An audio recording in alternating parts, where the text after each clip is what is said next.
আল্লাহু আকবার,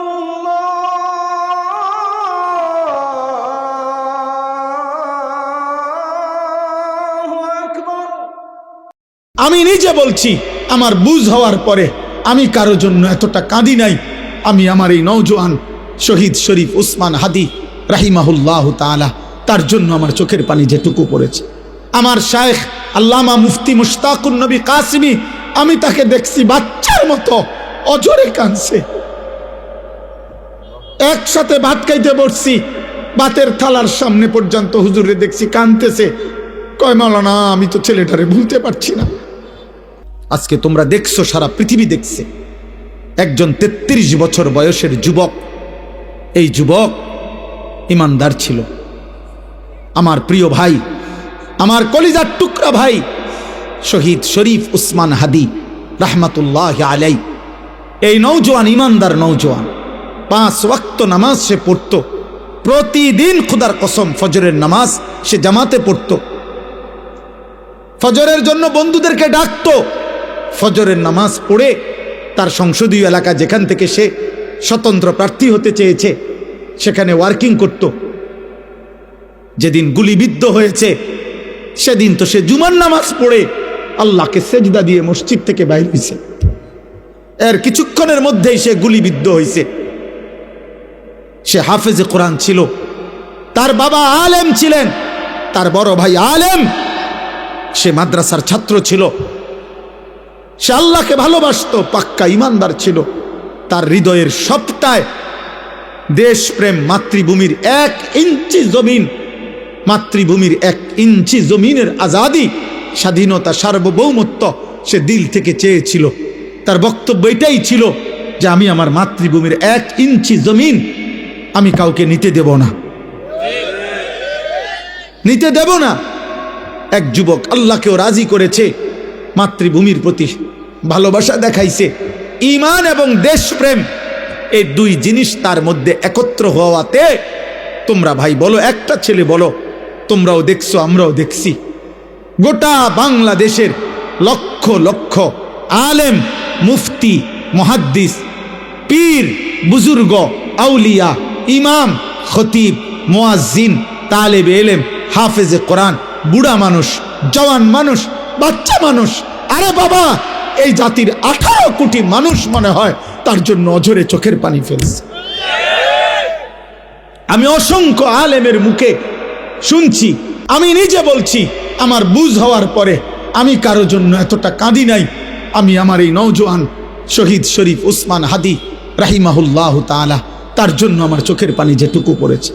আমার শায়েখ আল্লামা মুফতি মুশতাকুন নবী কাসিমি, আমি তাকে দেখছি বাচ্চার মতো অজরে কাঁদছে।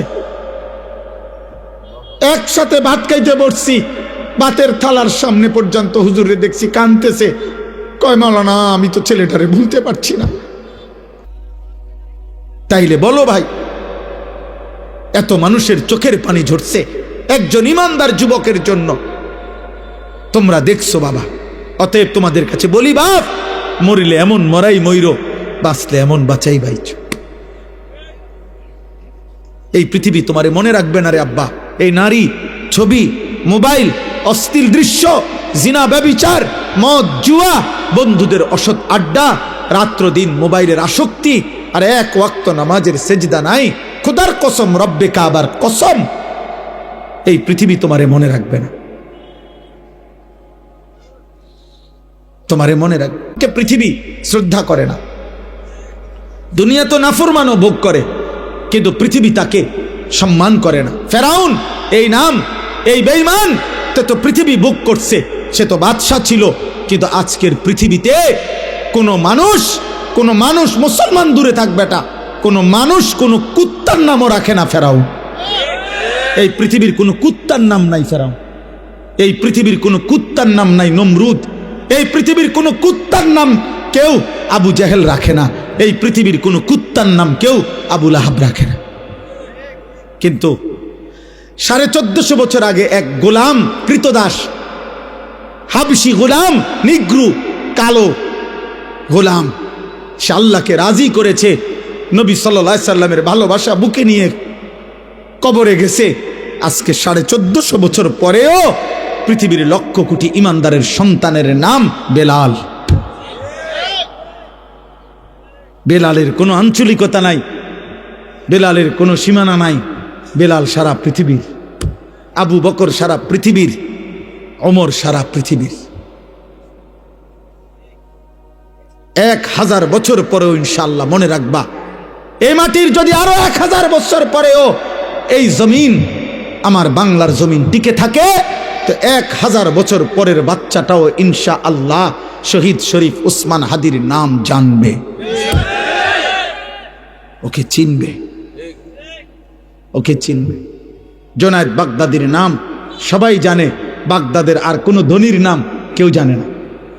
বাইজিদ বুস্তামির নাম সবাই জানে, বুস্তাম নগরীর কোনো সম্পদশালী ক্ষমতাধর ব্যক্তির নাম কেউ জানে না।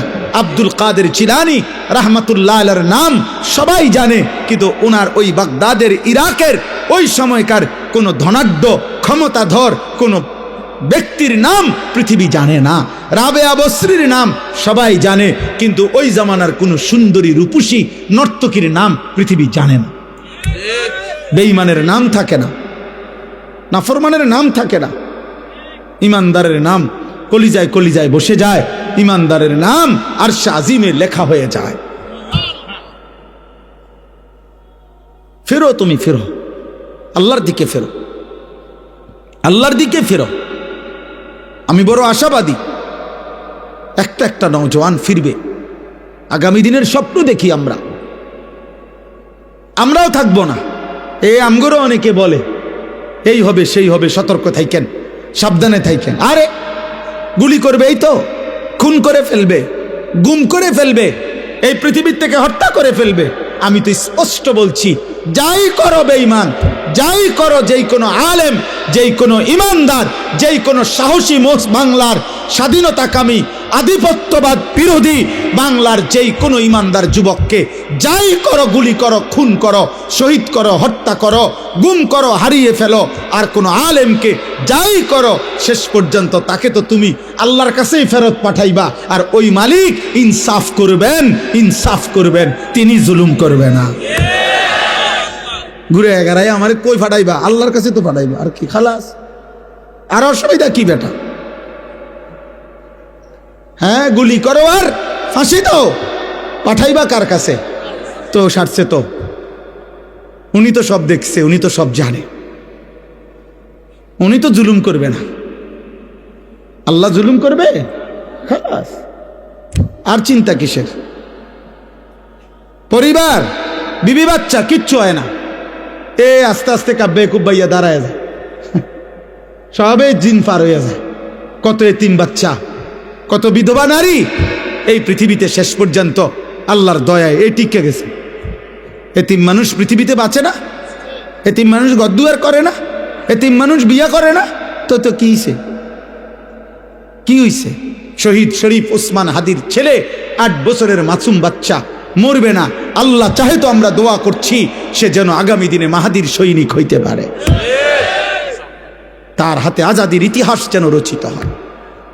এজন্য তোমরা কিশোর, তোমরা যুবক, তোমরা শপথ নাও, শপথ নাও, একটা গুলি জানো, একটা গুলি, একটা বুলেট তোমাদের লক্ষ কোটি যুবকের ইমান যেন দুর্বল না করে।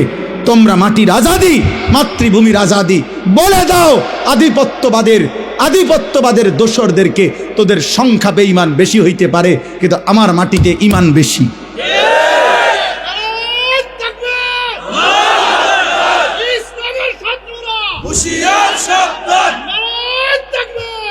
আমাদের জমিনে ইমান বেশি, ইনশাআল্লাহ, ইনশাআল্লাহ। আমরা খুন দেব, আজাদি দেব না। 1 ইঞ্চি মাতৃভূমির জমিন কেউ নিতে পারবে না, ইনশাআল্লাহ। যে পরিমাণ যুবক দরকার রবের ইশারায় তুমি জানবাও না, ইমানদার যুবক ঠিকই আছে, ছিল, থাকবো ইনশাআল্লাহ। এমন অনেক ছেলে আসো, শোনো মিয়া, আমার কথা শোনো। নবী তো সেদিন আবু বকরকেও দাওয়াত দিছে, আবু জেহেলকেও দাওয়াত দিছে, ওমরকেও দাওয়াত দিছে, আবু লাহাবকেও দাওয়াত দিছে, দিছে না?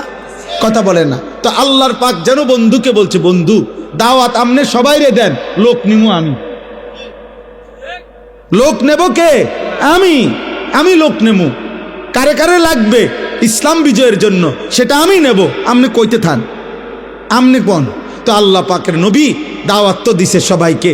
আর শাজিমের মালিক বলছে, আবু বকরকে নিলাম, আবু জাহেলকে নিলাম না। ওমরকে নিলাম, আবু লাহাবকে নিলাম না। ওসমানকে নিলাম, উতবাকে নিলাম না। আলীকে নিলাম, শাইবাকে নিলাম না। আল্লাহ বলেন, বন্ধু চারোটাই কোরাইশ বংশের। আবু বকর কোরাইশ, আবু জাহেলও কোরাইশ, আবু লাহাবও কোরাইশ, ওমরও কোরাইশ। আল্লাহ বলেন, আমার মন চাইছে এই দুইজন নিলাম, আমার মন চায় ওই দুইজন নিলাম না। এজন্য ইমানের বিজয় হবে, মাহাদি আসবে, কালেমার বিজয় হবে, দাজ্জালের পতন হবে, ইহুদিদের পতন হবে, ইসলামের পতাকা উড়বে, পৃথিবীময় ইসলামের খেলাফত প্রতিষ্ঠিত হবে। খোদার কসম, এ তোমার নবীর কথা, এ আমার নবীর কথা, এ কায়নাতের নবীর কথা, এ রহমাতুল্লিল আলামিনের কথা। তিনি বলছেন, যদি ইসরাফিল ফু দিতে আর একদিনও বাকি থাকে, তবুও উম্মত মনে রাখো, আমি রসুল বলে গেলাম, মাহাদি আসবে, দাজ্জাল প্রকাশ পাবে, মাহাদি তাকে হত্যা করবে, আর কালেমার পতাকা পৃথিবীময় উড়বে। আমার নবী সাল্লাল্লাহু আলাইহি সাল্লামের কথা মিথ্যা হবে? সত্য হবে? হবেই হবে ইনশাআল্লাহ। হয়তো তুমি কামে লাগলা না রে, ইসলামের বিজয় হবে যেদিন, হয়তো তুমি সেদিনও বেডি চাওলে, তুমি নর্তকী দেখবারি, তোমার মতো আকামলারে নিল না রে, তোমার মতো চরিত্রহীনরে নিল না আর কি, তোমার মতো নারী লুভিরে নিল না আর কি, তোমার মতো নেশাখোর জুয়াখোররে নিল না আর কি। তো কি হইছে? আবু জাহেল ছাড়া ইসলাম বিজয় হয় নাই, আবু লাহাব ছাড়া ইসলাম বিজয় হয় নাই। তো তো তোমার ছাড়া হইতো না, আমার ছাড়া হবে না? হবে ইনশাআল্লাহ, হবে ইনশাআল্লাহ। এই জন্য বাপ এটা বুঝতে শিখো। আল্লাহ বলছেন, আহাসিবান নাসু আন ইউতরাকু আন ইয়াকুলু আমান্না ওয়া হুম লা ইফতানুন। আল্লাহ বলে, বান্দা তুমি শুধু মুখে বলবা আমি মুসলমান, আমি মুমিন, আর আমি তোমাকে কোনো পরীক্ষা না নিয়ে এমনিতেই ছেড়ে দেব, জান্নাত দিয়ে দেব। হবে না, হবে না, দেব না। ওয়ালাকাদ ফাতান্নাল্লাযীনা মিন ক্বাবলিহিম, আল্লাহ বলে সকল যুগে যারাই নিজেকে মুমিন বলেছে আমি তাদের পরীক্ষা নিয়েছি। ফালা ইয়ালামান্নাল্লাহুল্লাযীনা সাদাকু ওয়ালা ইয়ালামান্নাল কাযিবিন, আমি পরীক্ষা নিয়েই জেনে নিয়েছি ইমানের দাবিতে সত্যবাদী কে, মিথ্যাবাদী কে। অতএব আমরা যারা এখানে আছি, আমরা নিজেকে মুসলমান বলি তো, বলে না ভাই? অতএব খোদার কসম, জওয়ান বুড়া, নারী পুরুষ, ছোট বড়, আলেম পাবলিক, হুজুর মুসল্লি, সবাই পরীক্ষা দিতে হবে। কার কাছে? কি দিতে হবে? এই পরীক্ষা কি? পরীক্ষা হলো এই তামাম জিন্দিগির আমল, এটাই পরীক্ষা। প্রতিটা নামাজের ওয়াক্ত পরীক্ষা। আল্লাহ দেখতে চায় সেজদা দেও না নাফরমানি করো। প্রতি বছর পরীক্ষা, যাকাত দিচ্ছ না দিচ্ছ না। প্রতি রমজান পরীক্ষা, রোজা রাখছো না রাখছো না। প্রতিবার সম্পদ হলে আমি আল্লাহ দিছি তো আমি দেখছি, হজ করছো না করছো না। নারীর সামনে মোবাইলে হোক আর রাস্তায় হোক পরীক্ষা, তাকায় আসো না চোখ নামাইছো। টাকা সামনে পরীক্ষা, হালাল টাকা না হারাম টাকা। খাবার সামনে পরীক্ষা, হালাল খাবার না হারাম খাবার। মানে আমার প্রতিটা আদেশ, প্রতিটা নিষেধ, আমার রসুলের প্রতিটা সুন্নাত, এটাই পরীক্ষা। পরীক্ষা কোনটা তাইলে? এই জীবনভর ইমান আমলের পরীক্ষা। আল্লাহ বলেন তুমি পরীক্ষা দিতে হবে। পরীক্ষার মাধ্যমে আমি আল্লাহ জেনে নেব। পরীক্ষা চলবে মৃত্যু পর্যন্ত। কোন পর্যন্ত? এজন্য তাফসীরের মধ্যে আছে, দুনিয়াকে বলা হয় দারুল ইমতিহান, পরীক্ষার ঘর। আখিরাতকে বলা হয় দারুল জাযা, ফলাফলের ঘর। দুনিয়াকে বলা হয় দারুল আমাল, আমলের ঘর। আখিরাতকে বলা হয় দারুল হিসাব, হিসাবের ঘর। আমল এখানে, হিসাব সেখানে, পরীক্ষা এখানে, ফলাফল সেখানে, ফলাফল সেখানে। এজন্য পরীক্ষা দিতে হবে আব্বা, পরীক্ষা দিতে হবে, পরীক্ষা দিতে হবে। নবী সাল্লাল্লাহু আলাইহি সাল্লামের একটা একটা সুন্নাত মানতে হবে। আমরা এই জন্যই বলি, আমি ব্যক্তিগতভাবে কোনো দিন এই দ্বন্দ্বে বিশ্বাসী না। ওই ধাক্কা ধাক্কি ঠেলা ঠেলি, তার লগে তোর লগে আপনি কথায় কথা বহস করে এলাম, আয় বেড়া উড়াইলাম, বেড়া কেডা আসত না, উড়ানের দরকার আপনি জাগাত থাকেন। কীর্তাম উড়াইতাম আমি হুদা কামে? আমি এই পদ্মারিত নাই। আমার জীবনে কোনোদিন আমি বাংলাদেশের কোনো বক্তা, আলহামদুলিল্লাহ আমার স্যার, আমি ওইখান থেকে রওনা, আমার ওইখানে পৌঁছতে দেরি হয়েছে জ্যামের কারণে, এই জন্য আমার এখানে আসতে দেরি হয়েছে। তো আমি মনে মনে নিয়ত করছিলাম, ভাবতেছিলাম যে আমার আব্দুল বারী মাস্টার সাহেবরে আমি জানি গিয়া দেখিনি, কারণ এত রাত হয়ে গেছে, স্যারে জানি অসুস্থ শরীর দুর্বলতার কারণে চলে গিয়ে যায়। আইসা দেখছি ভাল লাগছে। তা উনি জানে ব্যক্তিগতভাবে আমার অনেক কথা, আমি ওনার সাথে কত সময় আগে বলছি, এখন আমি সময় পাই। আমার 21 বছরের ওয়াজের জীবনে ওই ছোট্ট যখন ছিল এই কামরুর পিচ্ছি, আমি তখনই ও আমার খেদমত করছে এই মাদ্রাসার সোনাকান্দা থাকতে। এখানে আমি আসছি, আমার 21 বছরের জীবনে গোটা বাংলাদেশের কোনো বক্তার সাথে আমার কোনো দিন কোনো তর্ক হয় না। তুমি কও শুনছুনি জীবনে কোন বাংলাদেশের কোনো বক্তা কোন লাইনের কারোর লগে আমার কোনো ঝামেলা নাই, কারোর লগে না, আমি কাউরে না আঘাত করি না, বলি না আর কিছু। আমি কিনতাম ভাই, আমি কথায় কথায় 1 লাখ টাকা চ্যালেঞ্জ করে কিনতাম, 1 লাখ টাকা গরিব দুঃখীরে দিলে বা লাভ হইব না। আমারটা আমি বলছি, আমনের বুঝে ধরছেন, হালাই দেন আমার এটা, আমনের যেটা বুঝে ধরছে আপনি এটা মানেন, কোনো অসুবিধা নেই। কিন্তু বিষয়টা হলো বাবা, রাসূলুল্লাহ সাল্লাল্লাহু আলাইহি সাল্লামের সুন্নাত মানতে হবে। ঠেলাঠেলি টানাটানির বিষয় না, এখানে সুন্নি ওহাবির বিষয় না। আপনি সুন্নি ওহাবি বাদ দেন, আপনি শুধু এটা মিলান যে হুজুর আমি আমার জায়গা থেকে রাসূলুল্লাহ সাল্লাল্লাহু আলাইহি সাল্লামের একটা সুন্নাত আমি আমল করতেছি, জেনে জেনে শিখে শিখে, তাইলে সারব। আপনি নিজের লোক এটা বুঝ করে নেন, আপনার খাবার সুন্নত, বসার সুন্নত, শোয়ার সুন্নত, মিসওয়াকের সুন্নত, দস্তরখানের সুন্নত, রাতের সুন্নত, দিনের সুন্নত, ওযু, গোসল, পাক নাপাক, হালাল হারাম আপনি মেনে চলতেছেন কিনা আপনি এটা বুঝ করেন, এটা মিলান, তাইলে চলবে। আল্লাহ আমাদেরকে তৌফিক দান করেন। তাহলে আমাদেরকে কি দিতে হবে বলেন না? পরীক্ষা দাও। পরীক্ষা চলছে। এবার শেষ কথা হলো, আল্লাহ বলেন আম হাসিবাল্লাযীনা ইয়ামালুনা সাইয়্যাতি আন ইয়াসবিকুনা সাআ মা ইয়াহকুমুন। ভয়ঙ্কর কথা আল্লাহ বলছে, বান্দা তোমরা যারা যারা গুনাহ করছো, পাপ করছো, তোমরা যদি ভেবে থাকো, তোমরা যদি মনে করে থাকো পাপী যে আমি আল্লাহকে ডিঙ্গায় লাইবা, আমারে আড়াল করে ফেলবা, আমাকে ডিঙ্গাইয়া পার পাইয়া যাইবা, সাআ মা ইয়াহকুমুন, এটা তোমাদের বড় নিকৃষ্ট মন্দ ভুল সিদ্ধান্ত। তুমি বোকামি করছো বান্দা যদি ভেবে থাকো। তুমি যদি মনে করে থাকো যে পুলিশের ফাঁকি দিয়া লাইছি, র্যাব টের পাইছে না, বিজিবি টের পাইছে না, মেম্বরে কইতারে না, চেয়ারম্যানে জানে না, আমার আব্বাই জানে না, আমার মায়ে জানে না, আমার বউয়ে টের পাইছে না, আমার জিফুতে টের পাইছে না, আমগো গ্রামের কেউ টের পাইছে না, খোদার কসম আল্লাহ বলেন এদের সাথে তুমি আমারে আন্দাজ করো না বান্দা, যে এতজনকে ফাঁকি দিছি আর কিটা আর কেডা। আল্লাহ বলেন আর কেডা বোঝো নাই, আমি আছি না, আমারে ফাঁকি দিবা কেমনে, আমাকে ফাঁকি দিবা কেমনে? অতএব আল্লাহকে ফাঁকি দেওয়া যায়, আল্লাহকে ফাঁকি দেওয়া যায়। সর্বশেষ কথা হলো পঞ্চম আয়াত, মান কানা ইয়ারজু লিকা আল্লাহ ফাইন্না আজালাল্লাহি লাআতিন ওয়া হুয়াস সামিউল আলিম।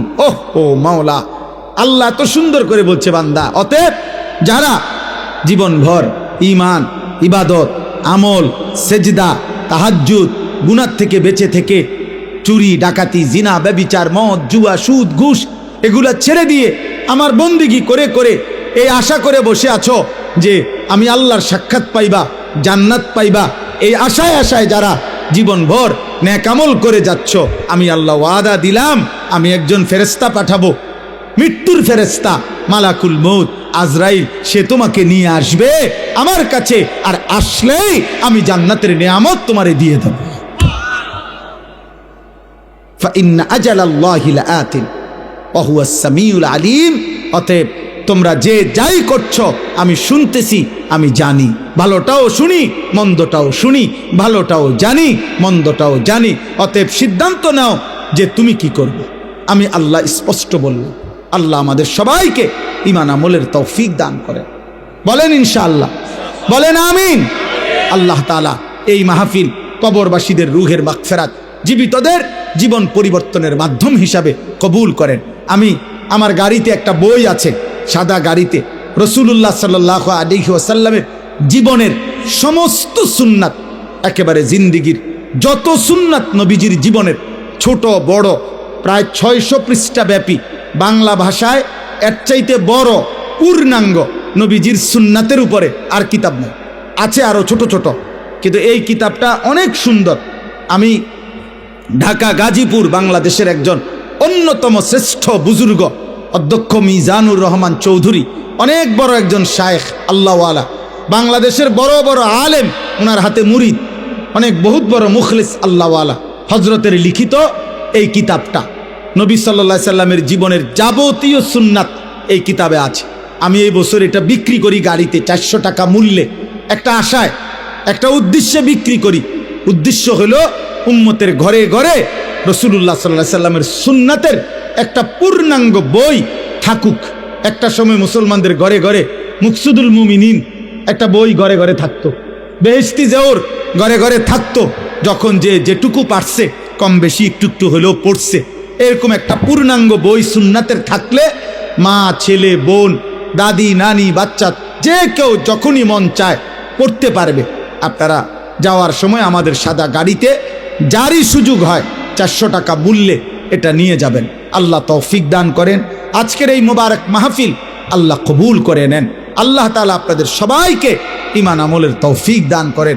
মুসলমানের নওজওয়ান আগামী দিনের জন্য, ইসলামের জন্য, মাহাদির জন্য, আল্লাহর দ্বীনের জন্য, দেশ জাতি মাতৃভূমির জন্য তোমরা রেডি থাকো, ভালো থাকো, চরিত্রবান হও। আল্লাহ তোমাদেরকে তৌফিক দান করেন, কবুল করেন, বলো আমিন।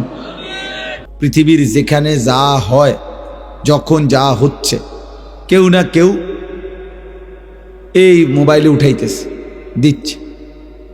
আরবি ভাষায় একটা প্রবাদ আছে, লিকুল্লি সাকিতাতিন লাকিতাতুন, যেই কোনো ফেলে দেওয়া জিনিস গ্রহণ করার কেউ না কেউ আছে।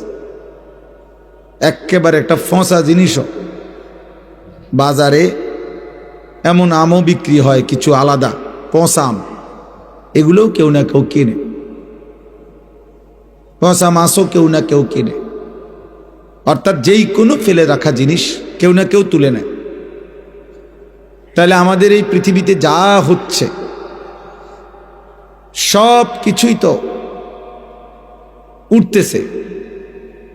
তো এখানে যদি উঠে, তার চাইতে বেশি সত্য যে আমলনামার মধ্যে এর চাইতে নিখুঁত উঠতেছে। সেই জন্য প্রত্যেকের উচিত নিজের জন্য কিছু শোনা, নিজের জন্য, যেন আমার দিলে, আমার কলিজা, আমার ভিতরে কোনো অনুভূতি আসে। তোমরা যারা কিশোর যুবক ছেলে, তোমাদের এই বয়স কিন্তু শক্তির পূর্ণতার সময়। বাস্তবতা হলো এটা। কোরআনুল কারীমের মধ্যে আল্লাহ তাআলা বলছেন, একজন মানুষকে তিনি তার দেহে পরিপূর্ণ শক্তি, সারা অঙ্গে, একেবারে চুল, চেহারা, মাথা, চোখ, নাক, কান, ভেতর বাহির, যাবতীয় শক্তি একজন মানুষের দেহে পূর্ণতায় পৌঁছায় আল্লাহ যৌবনকাল। সুম্মা লিতাবলুগু আশুদ্দাকুম, কোরআনুল কারীমে আল্লাহ বলছে, সুম্মা ইউখরিজুকুম তিফলান সুম্মা লিতাবলুগু আশুদ্দাকুম। আল্লাহই তোমাদেরকে মায়ের পেট থেকে একটা তিফল মানে শিশু, বাচ্চা হিসাবে বের করে আনে। অতঃপর আল্লাহই তোমাদেরকে ধীরে ধীরে শক্তির পূর্ণতায় পৌঁছিয়ে দেয়। আর এটাই তাফসিরে আছে যৌবনকাল। সুম্মা লিতাকুনু শুয়ুখা, অতঃপর আবার তোমাদেরকে দুর্বলতা মানে বৃদ্ধকালীন অবস্থায় নিয়ে আসে। কোরআনুল কারীমের মধ্যে আল্লাহ তাআলা বলেন, আমি মানুষের হায়াতকে 3টা ভাগে ভাগ করেছি। এর 2 ভাগ দুর্বলতা, 1 ভাগ শক্তি। আল্লাহ তাআলা বলছেন, আল্লাহুল্লাযী খালাকাকুম মিন দুআফিন, আল্লাহই তোমাদেরকে সৃষ্টি করেছেন দুর্বল অবস্থায় মানে শিশুকাল। সুম্মা জাআলা মিন বাদি দুআফিন কুওয়াতান, অতঃপর তোমাদের দুর্বলতার উপরে তিনি নতুন করে তোমাদেরকে দিয়েছেন কুওয়াতান, শক্তি মানে যৌবনকাল। সুম্মা জাআলা মিন বাদি কুওয়াতিন দুআফান ওয়া শাইবা, অতঃপর তিনি আল্লাহই পুনরায় আবার ফিরিয়ে দিয়েছেন দুর্বলতা এবং বৃদ্ধ অবস্থা। ইয়াখলুকু মা ইয়াশা, তোমার দেহ দেখলেই তুমি বুঝবে বান্দা যে আল্লাহ যখন যা ইচ্ছা তাই করতে পারে। এক হাতে একবার দুর্বল, একবার সবল, আবার দুর্বল, তিনি যা ইচ্ছা তাই করতেন। এই চেহারায় তিনি কখনো হাসান, কখনো তিনি বিষণ্ণ বানান, অর্থাৎ আল্লাহ যা ইচ্ছা তাই করতেন। তাইলে মূলত এই বেটা অপদার্থ কোথাকার, আবার হাসো বেটা, ফালতু কোথাকার। তুমি কি তামাশা মনে করছো বিষয়টা? তোমার তো অনুমতি দিলাম চলে যাওয়ার জন্য বেটা, যার অসুবিধা হয় সে চলে গেলে ভালো। আমার তো এটা কোনো নির্বাচনী ক্যাম্পেইন না, আমি ভোট প্রার্থী না ভাই, আমার কোনো মার্কা নাই, আমি কোনো মার্কার ক্যাম্পেইনও করি না, কারো কাছে কোনো ভোট প্রার্থনা করি না, কোনো দল বা কোনো ভোটের পক্ষে, কোনো মার্কার পক্ষে প্রচারণাও করি না। খালাস, আল্লাহর জন্য বলতে থাকি, একজন হোক 10 জন হোক, বরাবর। আমি 4 জন মানুষের সামনে ওয়াজ করছি জীবনে, অসুবিধা কি? 10 জন মানুষের সামনে ওয়াজ করছি। এই মাহফিলে আমি অনেকবার আসছি, অনেকবার। কামরুল আমার আজকের ছাত্র না, তো পুরান ছাত্র আমার। সমর্থনের কোনো বিষয় না ভাই, আমি নিষেধ করলাম, সুন্দরভাবে বললাম, এখন কেন দমক শুনলাম?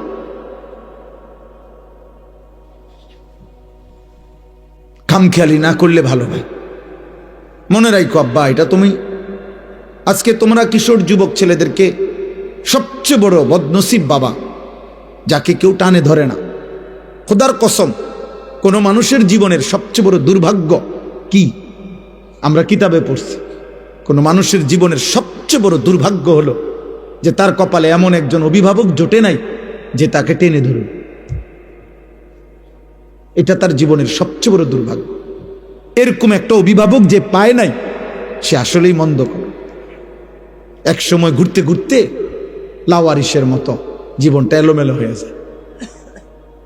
কিন্তু এমন একজন কেউ যদি জোটে, এটা করবা, এটা ছাড়বা, এদিকে আসো, চুল কাটো, জামাইটা বদলাও, এখন নামাজ পড়ো, এই যে একজন ধরুন না, তারা আগলাইয়া রাখে, টাইনা রাখে, এরকম একটা মানুষ যার কপালে জুটছে অভিভাবক, ওই মানুষের জীবনে সবচেয়ে বড় সৌভাগ্য, ভাগ্য এটা।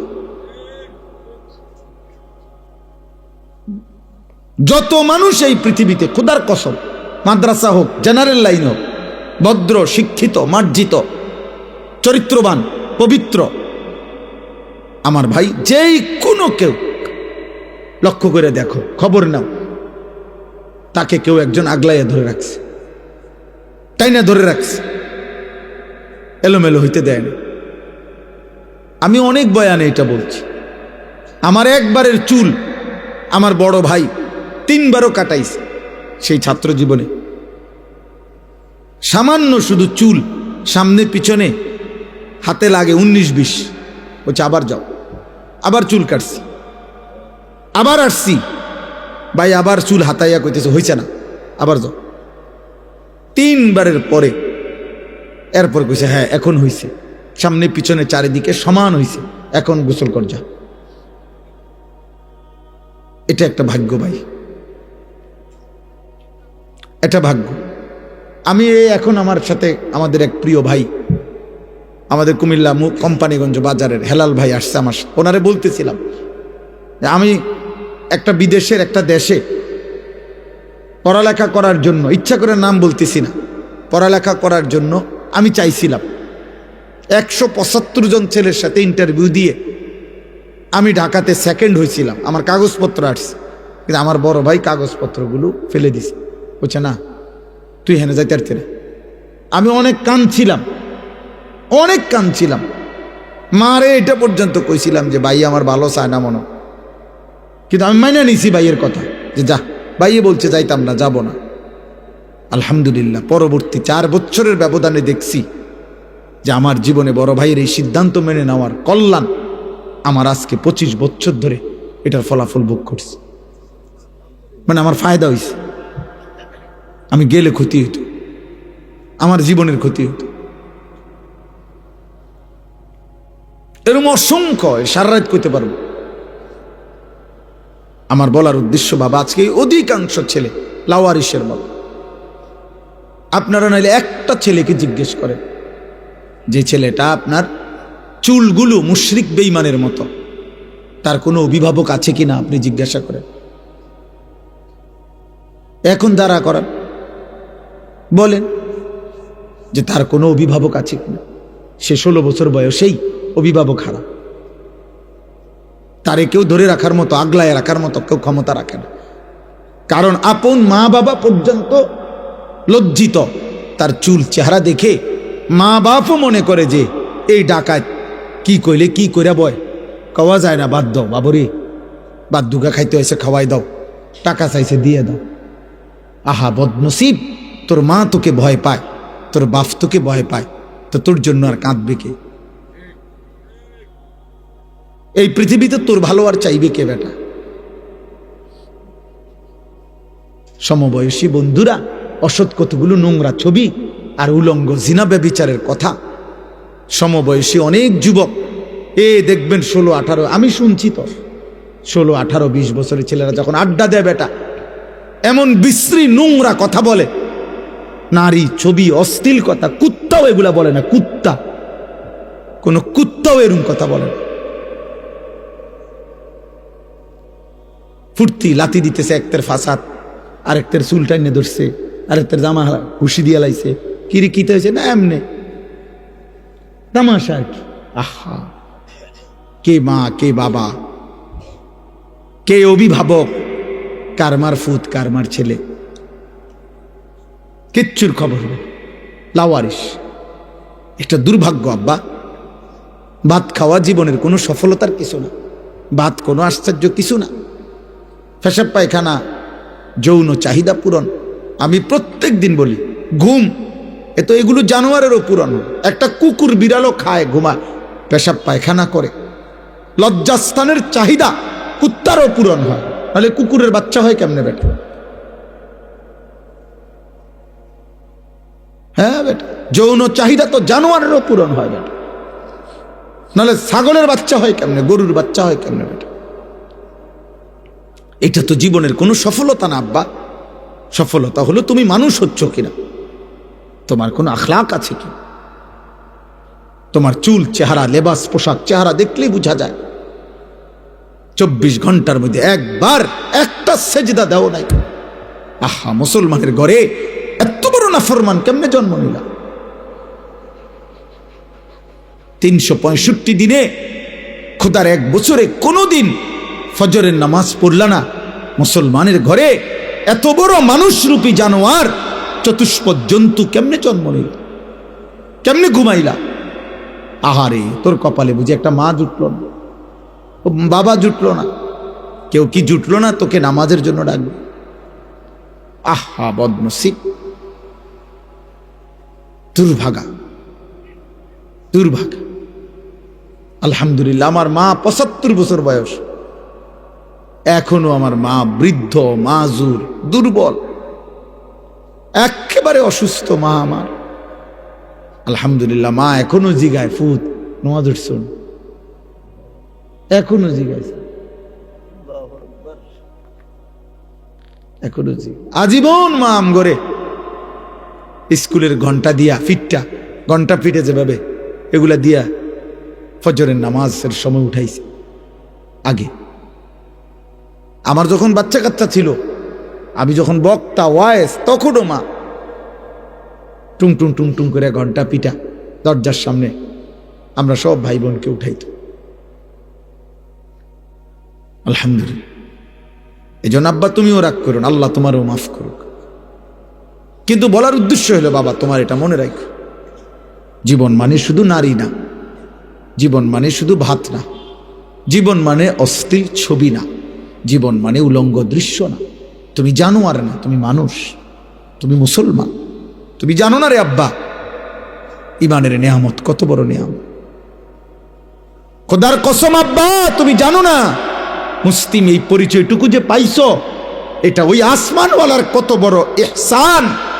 38 বছর একটানা একটা মানুষ আমার নবী সাল্লাল্লাহু আলাইহি সাল্লামকে আদর করেছে, ভালোবাসা দিয়েছে, আগলে রাখছে, পাশে ছিল, সুখে দুঃখে বিপদে আপদে রাতে দিনে বন্দি দশায় এক টানা ৩৮ বছর নবীজির সাথে ছিল একটা লোক, একজন ব্যক্তি।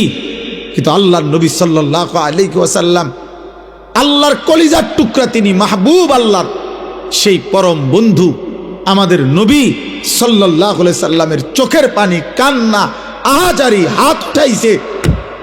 কিন্তু আল্লাহ বলছে, বন্ধু ৩৮ বছর না, ৩৮,০০০ বছরও যদি আপনার সেবা করে, আমি যদি ঈমান না দেই, পৃথিবীর কারো কোনো ক্ষমতা নাই।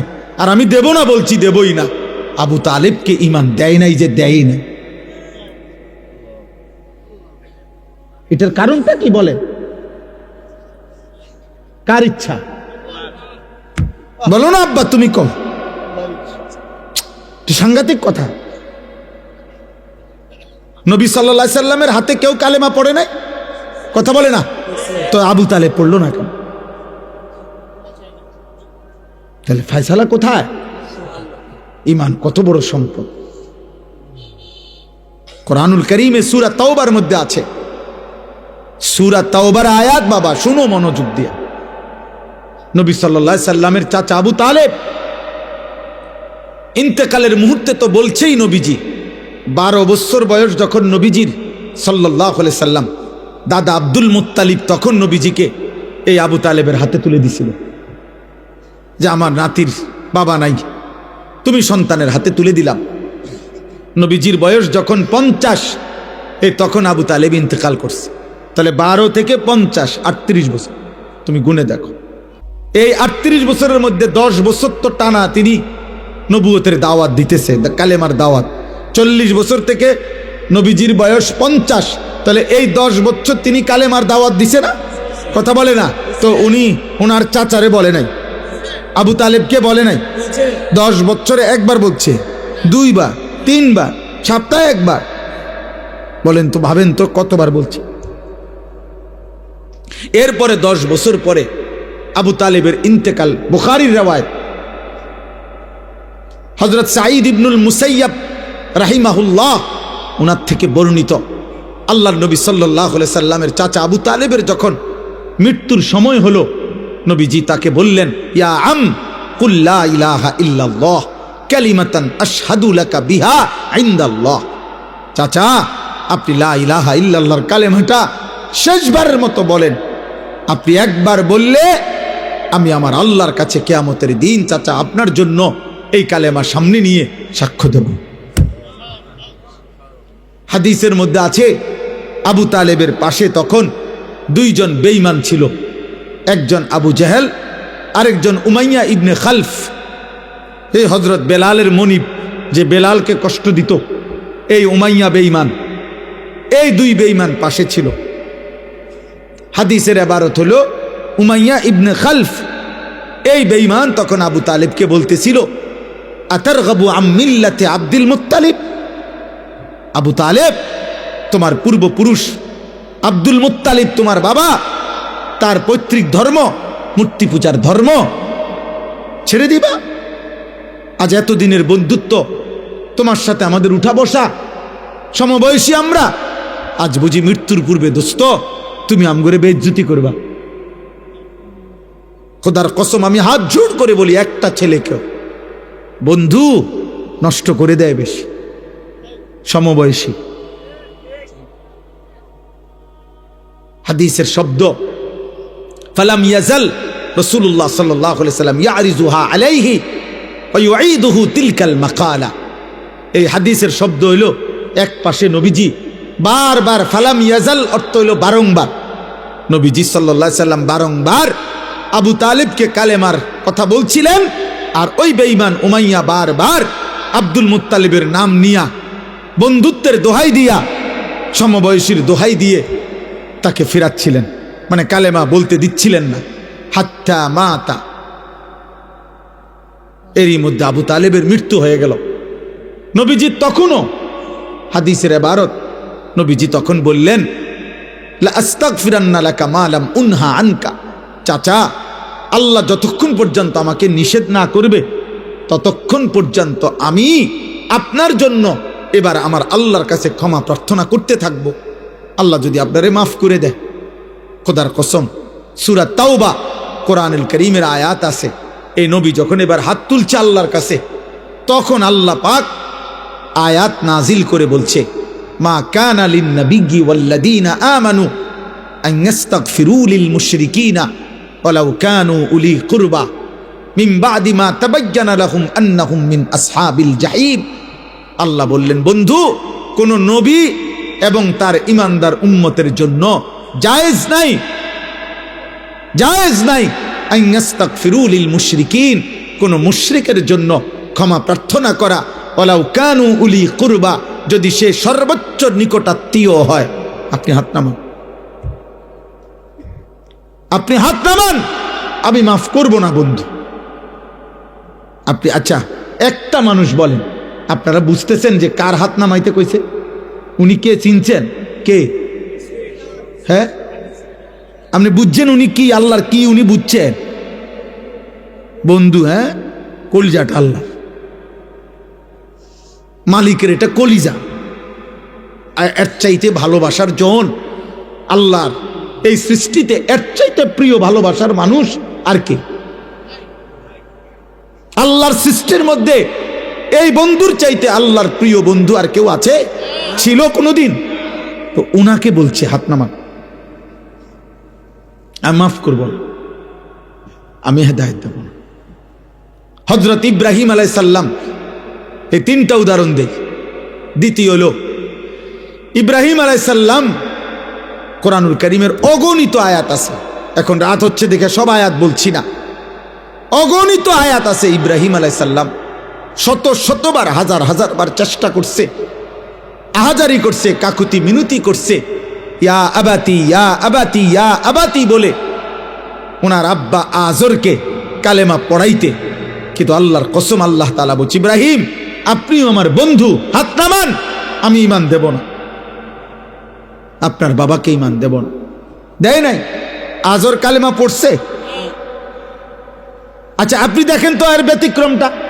এই ইব্রাহিম নবীর একটা বিকল্প দেখেন তো, যার হাতে তার বাবা কালেমা পড়লো না, তো অথচ মাত্র 12 বছর বয়সে ছেলেটা ইসমাইল, হযরত ইসমাইল উনার ছেলে, এই মাত্র 12 বছর বয়সে উনি তাকে বললেন, 11-12 বছরের ছেলেকে, আমি স্বপ্নে দেখতেছি বাবা, আল্লাহর হুকুমে তোমাকে আমি জবাই করতেছি, তুমি কি বলো?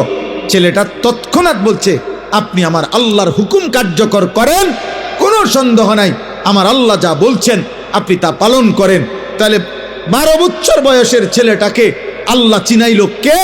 আর 60 বছরের বাবাকে আল্লাহ চিনাইল না কে? সব ফয়সালা কার হাতে? আল্লাহর হাতে। 3 নম্বর উদাহরণ হলো নূহ আলাইহিস সালাম, 950 বছর যিনি মানুষকে আল্লাহর দিকে ডাকছে, জাহান্নাম থেকে বাঁচাইতে চাইছে, সেই নূহ আলাইহিস সালাম 950 বছর পরে যখন তুফান শুরু হয়েছে, ওনার ছেলে কেনানকে, এই কাফের ছেলেটাকে বাঁচাইতে, ঈমান আনাইতে কত আহাজারি করছে। ইয়া বুনাইয়ার কাম্মানা ওয়ালা তাকুম মাল কাফিরিন। নূহ আলাইহিস সালাম শেষবারের মতো বলছে, বাবা 950 বছর আমি আল্লাহর দিকে ডেকেছি, আজ আর আল্লাহ বলছে আর ডাকতে না, আর কোনো অনুমতি নাই। আল্লাহ বলছে সবাইকে শেষ করে দিবে, আল্লাহ বলছে আর কাউকে ঈমান দিবে না বাপ, তবুও তুমি আমার সন্তান, আমার চোখের সামনে আমার ছেলেটা জাহান্নামের আগুনে জ্বলবে, আমি বাপ এটা মানতে পারি না, এজন্য শেষবারের মতো বলছি সন্তান, আর কোনোদিন কাউকে ডাকবো না, কাউকে বলবো না। ইয়া বুনাইয়ার কাম্মানা, তুমি ইমানদারদের সঙ্গী হয়ে পড়ো, ওয়ালা তাকুম মাল কাফিরিন, বেঈমানদের সাথে থাইকো না। এদিকে নূহ নবী আহাজারি করছে, বারবার আসমানওয়ালা রব আল্লাহ বলছে, না বন্ধু হেদায়েত দেব না। দিছে? তাহলে নূহ নবীর হাতে কেউ কালেমা পড়ে নাই? ইব্রাহিম আলাইহিস সালামের হাতে কেউ কালেমা পড়ে নাই? তো আজর কালেমা পড়লো না কেন? কেনান কালেমা পড়লো না কেন? তাহলে ইমানের এই দৌলত আল্লাহ পাকের কত বড় দয়া, খুদ রাসূলুল্লাহ সাল্লাল্লাহু আলাইহি সাল্লামের হাত তিনি নামায় দিছে, ইব্রাহিমের হাত নামাইছে, নূহ নবীর হাত নামাইছে। তো তোমারে আর আমারে কি যোগ্যতার কারণে আল্লাহ তাআলা মুসলমানের ঘরে জন্ম দিছে? আফসোসের বিষয়। আমার খুব আশ্চর্য লাগে রে বাপ। আহা, আখিরাতের দিন, কবরের দিন, কিয়ামতের দিন আমরা সবাই বুঝতে পারবো ঈমান কত বড় নিয়ামত ছিল, ইসলাম কত বড় নিয়ামত ছিল, নামাজের কি পরিমাণ সুযোগ ছিল, আখিরাত সুন্দর করার কি পরিমাণ সুযোগ ছিল। একটা লোক কাফের, হিন্দু, বৌদ্ধ, ইহুদি, খ্রিস্টান, তাকে জাহান্নাম থেকে বাঁচতে হইলে আগে তাকে ঈমান আনতে হবে, তারপরে ইবাদত করতে হবে। আর আল্লাহ তাআলা আমাদেরকে জন্মসূত্রেই বলছে, বান্দা আমি তোকে ঈমান দিলাম যেন জান্নাতের হাতে তুলে দিলাম। সেই আমরা যদি কদর না করি, আমাদের কাছে যদি এটা কদর না হয়, আর কি হবে? এই জন্য রাত গভীরে আমি আর লম্বা করতে চাচ্ছি না, আমি সমস্ত যুবক ছেলে তোমাদের কাছে এই 5টা আয়াত বাবা আপনাদের কাছে তর্জমা করি। শুধু একজন হোক, একজনই যদি মনোযোগ দিয়া শুনেন, আপনার কাছে আমি মনে করাইতেছি, আপনি শুধু শুনেন এই আয়াত। কোরআনুল কারীমের 20 নম্বর পারা, 29 নম্বর সূরা, সূরা আনকাবুত এই সূরাটার নাম।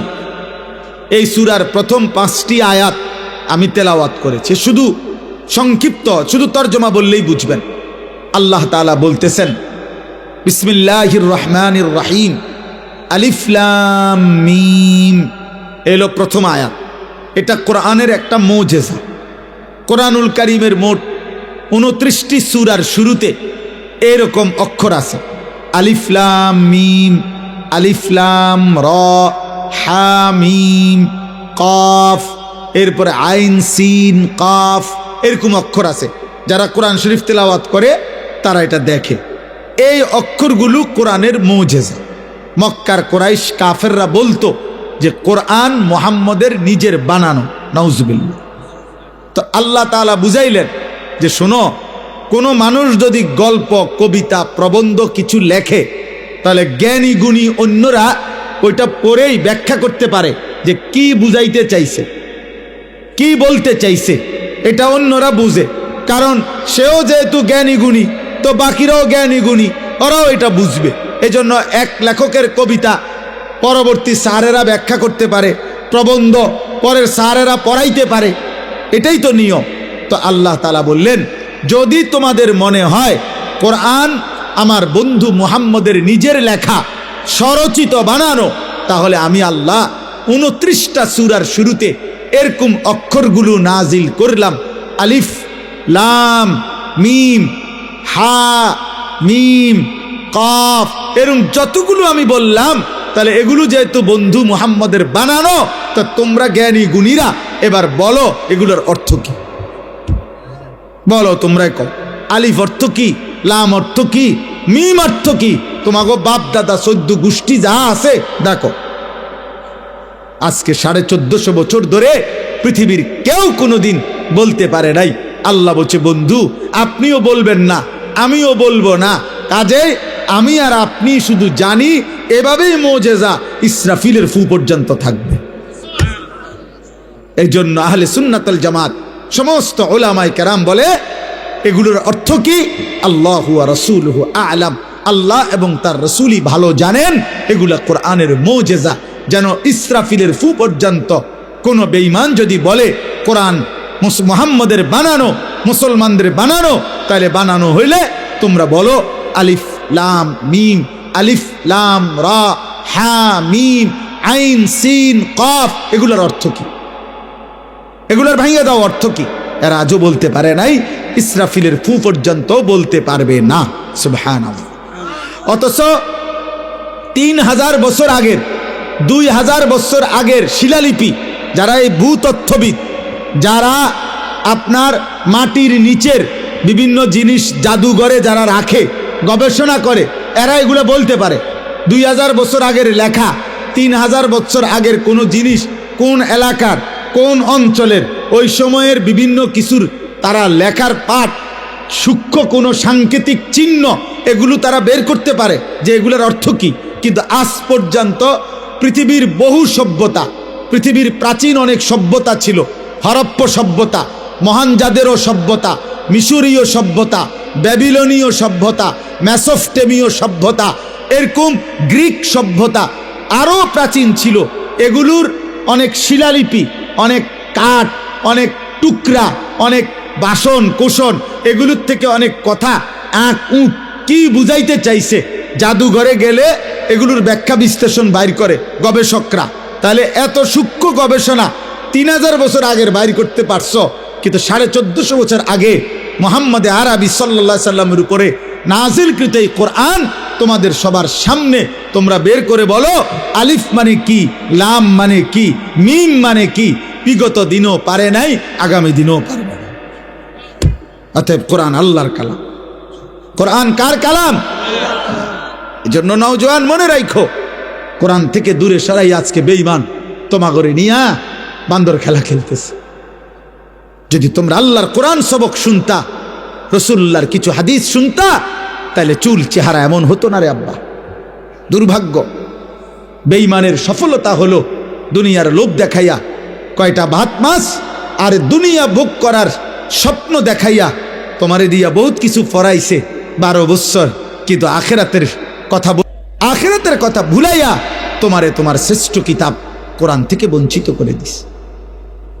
আরে বুঝাইছে বড় বড় কিছু হইবা, একেবারে তাল গাছের মতো বিরাট শিক্ষিত হইবা, আতির মতো ওজন হইব তোমার, 83 তলা বিল্ডিং করবা, হ্যাঁ, নৌকার রূপে গাড়ি, গাড়ির রূপে নৌকা, এরপরে দিয়া বাড়ি গাড়ি অনেক কিছু করতে পারবা, অনেক কিছু হইবা, অনেক কিছু। পড়ো, বাংলা পড়ো, অঙ্ক পড়ো, ইংরেজি পড়ো, পদার্থবিজ্ঞান পড়ো, জীববিজ্ঞান পড়ো, রসায়ন বিজ্ঞান পড়ো। এরপরে সে দেখলো আহারে 16 বছর পরে ফইরা দেহে আমার তে না ফরিনাও বহুজন আমার থেকে 1000 কোটি টাকার মালিক। বহু মূর্খের অধীনে, মূর্খ বকলমের অধীনে বহুত বড় ডিগ্রিধারী চাকরি করে, চাকরি করে। যারে বস কয়, যারে সে স্যার স্যার কয়, ওইতে স্যারের আব্বাও বোঝে না। হ্যাঁ, ওইতে বসের আব্বাও বোঝে না, কিচ্ছু হে সরু সরেও ছেড়ে না। আমার পরিচিত এরকম বহুত লোক আছে। দুনিয়া ধোকা দিছে, অথচ দুনিয়া তো এমনিই মিলে। দুনিয়া কোনো না কোনোভাবে সুখে দুঃখে, রাতে দিনে, আলো অন্ধকারে, আল্লাহর দুনিয়া তো আল্লাহ দিয়েই দিচ্ছে রে বাপ, দিয়েই দিচ্ছে। যাকে যা বরাদ্দ তা দিচ্ছেই, কিন্তু কোরআন ছাড়া, সেজদা ছাড়া, নবীজির সুন্নাত ছাড়া, রাসূলুল্লাহ সাল্লাল্লাহু আলাইহি সাল্লামের অনুসরণ ছাড়া, প্রিয় ভাই, প্রিয় বাবা, আখিরাত মিলবে না তো আব্বা, কবর মিলবে না রে আব্বা, কবর মিলবে না। আরে কবরবাসীদের রুহের মাগফিরাত এইটা যে পরিমাণ দরকার, তার চাইতে পরেরটা বেশি দরকার। কবরবাসী তো আর আজ যদি 100 বছরও কোনো কবরস্থানে কোনো কবরবাসী হয়, গত 100 বছর ধরে যিনি মাটির নিচে পড়ে আছে, উনি আরো 1000 বছরও তো চিৎকার করিলে আর কোনোদিন সেজদা দিতে পারবে না, কিন্তু তুমি চাইলে তো আজকেই দিতে পারবে। কবরবাসী তো আমি যদি কবরস্থানের ভিতরে মাইক দিও, আমি যদি চিল্লাই যে হে কবর দাদা, আব্বা কবরবাসী, আপনি বাপ আমার, আমনি দাদা, এখনো তো ইসরাফিল ফু দিতে দেরি, আপনি এই টাইমটা কদ্দুর কবরে থাইক্কা জিকির করেন না, সেজদা দেন না, ও তো পারবে না রে। কিন্তু আমরা তো পারবো, আমাদের তো সুযোগ ছিল, আমাদের সুযোগ ছিল। দুর্ভাগ্য, এই যে যত কিশোর যুবক তোমরা এখানে যদি 200-400 নওজোয়ান 30 বছরের নিচে যাদের বয়স, তোমরা যারা বসছো, তোমাদের অধিকাংশ ছেলের চেহারা দেখেই বোঝা যাচ্ছে বেনামাজ। যদি তোমার বিশ্বাস না হয় আমি দাঁড় করাই, তোমরা যদি বলো বেনামাজি অসভ্য, বেনামাজি গাদ্দার, বেনামাজি বেয়াদব, চূড়ান্ত বেয়াদব, আসমানের নিচে জমিনের উপরে বেনামাজি, যার কপালে সেজদা নাই, তার চাইতে বড় বেয়াদব আর কেউ হইতে পারে। ওই চূড়ান্ত বেয়াদব, ওই গাদ্দার, ও অহংকারী, মুতাকাব্বির, অহংকারী, অহংকার। অহংকার। মাত্র 16 বছর বয়সে তোমার ঘাড় এত মোটা যে তুমি এত বড় আসমানওয়ালা আল্লাহকে কিছুই মনে করো না। আহা, 40 বছর পর্যন্ত যাইতে যাইতে তো তুমি দাজ্জাল হয়ে যাবে। মাত্র 18 বছরের ছেলের ঘাড় যদি এত তেড়া হয় যে এক ওয়াক্ত নামাজ পড়ে না, এই হাইওয়ান 40 বছর পর্যন্ত যাইতে যাইতে এটা কি হবে যদি কেউ তাকে না ফিরায়? আমি তো এই জন্যই বলি, দুনিয়া তো ভোগ করতে পারবে, দুনিয়া তো আবারও বলছি জন্তু জানোয়ারও ভোগ করে। একটা কুকুরও তো খায়, ঘুমায়, পেশাব পায়খানা করে। একটা ছাগলও তো খায়, ঘুমায়, পেশাব পায়খানা করে, লজ্জাস্থানের চাহিদা পূরণ করে। আখিরাত বন্দিগি, ইবাদত শুধু ভাত মাছ, শুধু দুনিয়াবি উপার্জনের জন্য। খোদার কসম, আল্লাহ মানুষকে যেই পরিমাণ আকল দিছে, ছাগলের চাইতে বেশি, গরুর চাইতে বেশি, কুকুরের চাইতে বেশি, বিড়ালের চাইতে বেশি, বন্য জন্তুর চাইতে বেশি বিবেক দিছে। বিবেক, বুদ্ধি, বিবেচনা, শক্তি আল্লাহ হাতিরে বেশি দিছে, শক্তি আল্লাহ তাআলা বাঘেরে বেশি দিছে, শক্তি আল্লাহ বহু প্রাণীকে বেশি দিছে। কিন্তু আকলে তাম, বুদ্ধি, বিবেক, বিবেচনা বোধ আল্লাহ সবচেয়ে পূর্ণাঙ্গ মানুষকে দিয়েছেন। আল্লাহ যেন বলতে চাইছেন, বান্দা শুধু খাওয়া, শুধু দুনিয়া ভোগ করা, এতটুকুর জন্য এত আকল দিতে হয় না। গরু ছাগলের সমপরিমাণ আকল দিলেই দুনিয়া ভোগ করা যায়। তাহলে অতিরিক্ত বুদ্ধি, জ্ঞান, বিবেচনা বোধ আমি আল্লাহ কেন দিলাম মানুষকে? খোদার কসম, আল্লাহ বলেন ইবাদতের জন্য, সেজদার জন্য, গোলামির জন্য, জান্নাত দেওয়ার জন্য, আখিরাতের জন্য। শুধু ভাত খাওয়ানো মাকসাদ হইলে এত বুদ্ধি লাগে না। শুধু পেশাব পায়খানা মাকসাদ হইলে এত বুদ্ধি লাগে না। তোমরা আজকে বুঝতেছ না, অসংখ্য আজকে আমাদেরকে নিয়ে, মাদ্রাসার ছাত্রদেরকে নিয়ে অনেক বুদ্ধিজীবী চিন্তিত যে এরা পড়ছে কি, জানে কি। আমি বলি তুমি আইও আমার লগে, আমি তোমারে বুঝাই তুমি পড়ছো কি, তুমি জানো কি। ইনশাআল্লাহ কয়টা সার্টিফিকেট দেখবা তুমি, আমি তোমারে দেখাম। কয়টা লাগবে সার্টিফিকেট তোমার? তুমি জেনারেল লাইনের সার্টিফিকেট দেখবা না মাদ্রাসার লাইনের? আও আমি দেখাই, আমার কাছে আছে। মাদ্রাসার ছাত্র নিয়ে চিন্তিত। মাদ্রাসার ছাত্র করবেটা কি? মাদ্রাসার ছাত্র জানেটা কি? মাদ্রাসা ছাত্র আমরা এত এত কিছু আমরা জানি। কি জানেন আপনি? আপনি কি জানেন? সুদের ভদ্রচিত পন্থা জানছেন, মানে ভদ্রচিত সুদ। হ্যাঁ, মনে কিছু নেবেন না, এটা একটা ইন্টারেস্ট। একটা কোম্পানি আপনাকে খুশি হয়ে দিয়েছে, আপনি শুদ্ধ মারেন। হ্যাঁ, আপনি শুদ্ধ বললে, ইন্টারেস্ট বললে সুদ জায়েজ হয়ে গেছে। হ্যাঁ, ভেজিটেবল বললে মূলার হাক গরুর গোস্ত হয়ে যায়। এটা তো ভেজিটেবল বললে হারাম তো হারামই। কথা বলে না কেন? পায়খানা তো পায়খানাই। তো এই জন্য বললাম, বাবা আজকে তোমরা স্কুলে পড়ো, আমরা মানা নাই, কলেজে পড়ো, কোনো মানা নাই, আল্লাহকে ভুললা কেন? জীবনের সবচেয়ে বড় পরাজয়, ব্যর্থতা, তোমারে তোমার মালিক ভুলাই দিছে, তোমারে তোমার মৃত্যু ভুলাই দিছে, তোমারে তোমার কবর ভুলাই দিছে। দুশ্মনের সবচেয়ে বড় সফলতা একটু পড়ালেখা করাইছে বা করাই নাই, তোমারে দুনিয়ার মধ্যে লাগাই দিছে। তুমি শুধু আতুরা বাইরাও, তুমি শুধু দুনিয়া নিয়ে আহা 30 বছর ধরে এবার চায়ে বেচে, এক কাপ চা বন আর চা বিস্কিট বেচে আজকে 30 বছর 20 বছর মাত্র একটা বন বেচে, চা বেচে। দুর্ভাগা, এক কাপ চা আর বন বেচতে গিয়া আল্লাহকে একটা সেজদা দিতে পারে নাই। আহারে বদনসিব, একটা বন দিয়া তোরে আল্লাহ বুলাই দিস, তোরে এক কাপ চা দিয়ে আল্লাহ বুলাই দিস। একটা অটো চালায়, সামান্য অটো, একটা অটো চালায়, আল্লাহকে একটা ওয়াক্ত নামাজ পড়ে না। আহা দুর্ভাগ্য, আহারে বদনসিব।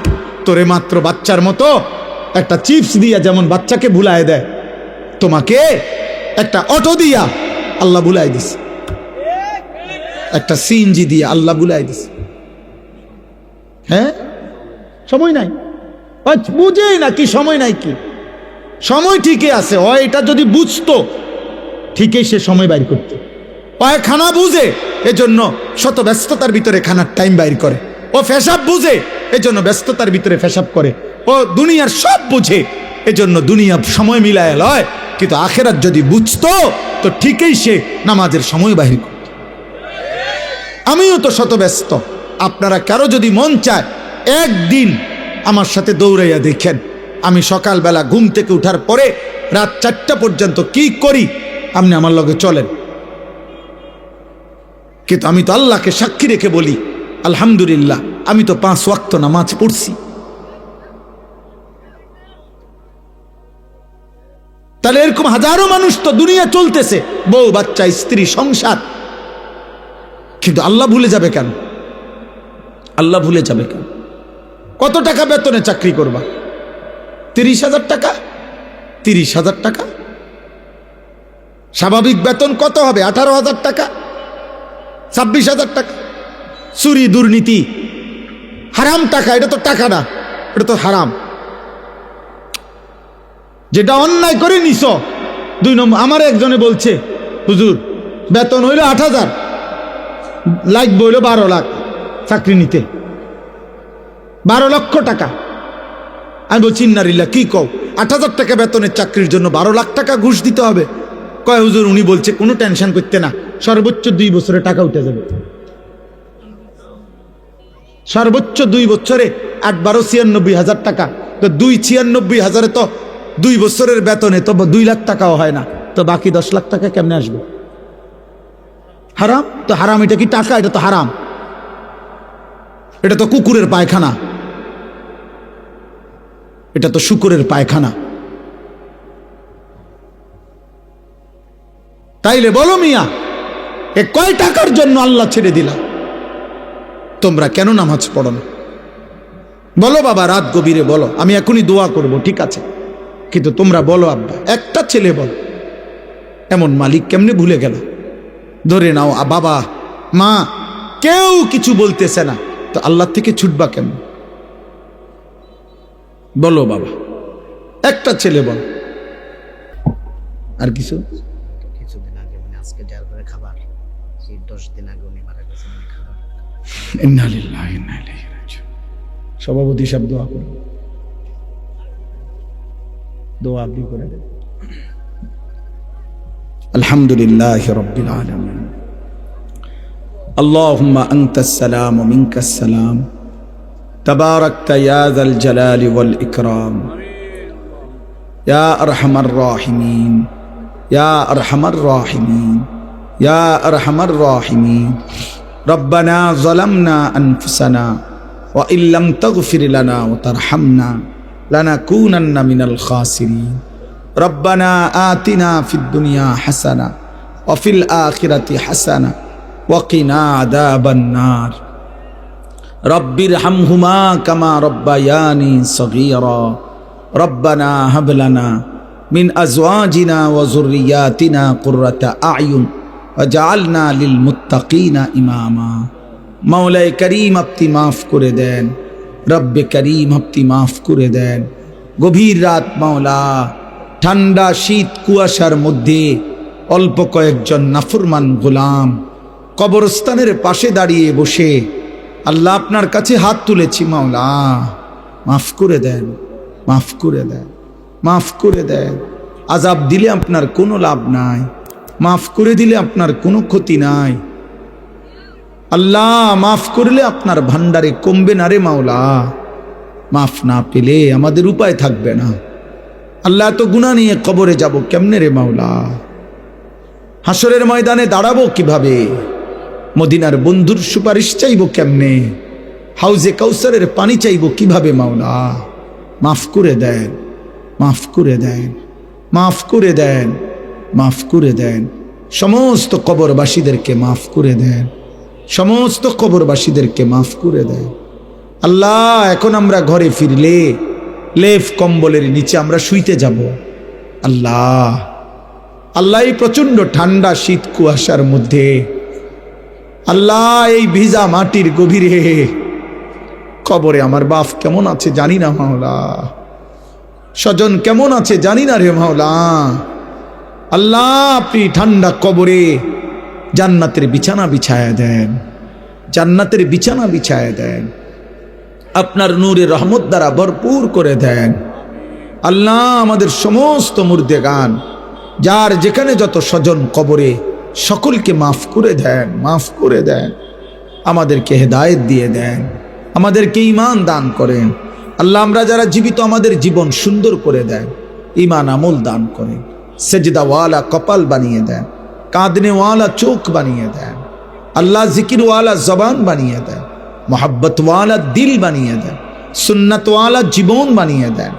আল্লাহ জীবনটা সুন্দর করার তৌফিক দান করেন, ঈমান আমল দান করেন, ঈমান আমল দান করেন। মা বোনদেরকে পর্দা পুশিদা দান করেন, কিশোর যুবক ছেলেগুলোকে নামাজি বানিয়ে দেন, বাবা চাচা মুরব্বীদেরকে আরো বেশি নেক আমলের তৌফিক দান করেন। আল্লাহ আল্লাহ আল্লাহ যে চাচা কবরবাসী হয়ে গেছে, আল্লাহ মাত্র 10-12 দিন আগে মাফ করে দেন, মাফ করে দেন।